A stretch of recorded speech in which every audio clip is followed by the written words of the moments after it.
श्रीराम समर्थ 16 एप्रिलचे प्रवचन. व्यावहारिक वासना तृप्त करण्यासाठी संत नसतात. नोकरी पाहिजे असेल तर ती देणारा जिथे असतो तिथे आपण जातो. त्याप्रमाणे भगवंताची भेट घ्यायची असेल तर संत जिथे राहतात तिथे आपण जावे. परमेश्वराचे स्वरूप ओळखण्यासाठी संतांकडे जाणेच जरूर आहे. संतांचे अस्तित्व त्यांच्या देहात नसून त्यांच्या वचनात आहे. संतांजवळ निर्विषय चित्त असते. रात्री सर्वजण झोपल्यावर शिपाई जसे गस्त घालतात तसे साधुसंत आमच्या गैरसावधतेत जागृत असतात. आपण झोपी गेलो असताना ते आपली वृत्ती तपासतात. एका बाईला मूल झाले पण त्याला आकडी येऊ लागली. ते पाळण्यात उगीच निपचित पडून असायचे. ते मूल बरोबर वाढेना, चांगले हसेना, खेळेना. मुलाची ती अवस्था पाहून आईला बरे वाटत नसे. अगदी तसेच संतांना वाटते.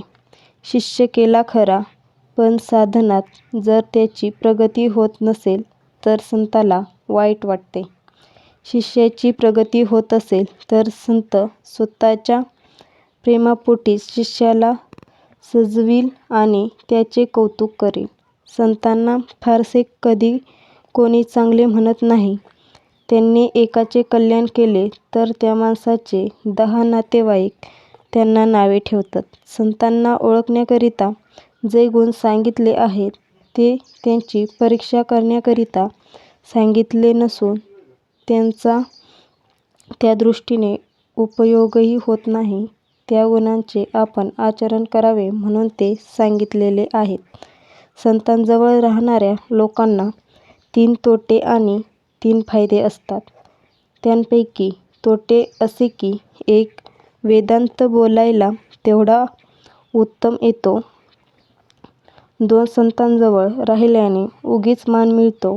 आणि 3. ते म्हणजे संत सर्व पाहून घेतील या खोट्या भावनेने हा वाटेल तसे वागतो. आता फायदे पाहू.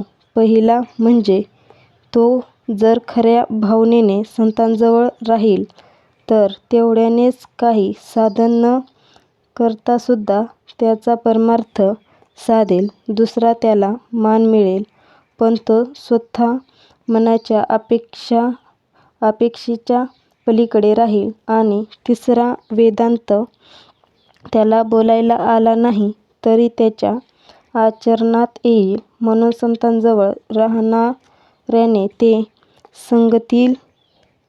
सांगतील तसे वागावे. मनाची अपेक्षा करू नये आणि फारसा वेदांत बोलू नये. तोंडापर्यंत आले तरी दाबून टाकावे. संतांची आज्ञा प्रमाण मानणे हे प्रचिती येण्याचे साधन आहे. व्यावहारिक वासना तृप्त करण्यासाठी संत नसतात हे ओळखून आपण त्यांची संगत करावी. तेल आणि वात असल्यावर दिवा लावायला जसा वेळ लागत नाही त्याचप्रमाणे आपली भूमिका थोडी तयार असल्यावर सत्संगतीचा परिणाम व्हायला वेळ लागत नाही. आजचा बोध. संतांना ओळखण्यासाठी अनुसंधानाशिवाय दुसरे साधन नाही.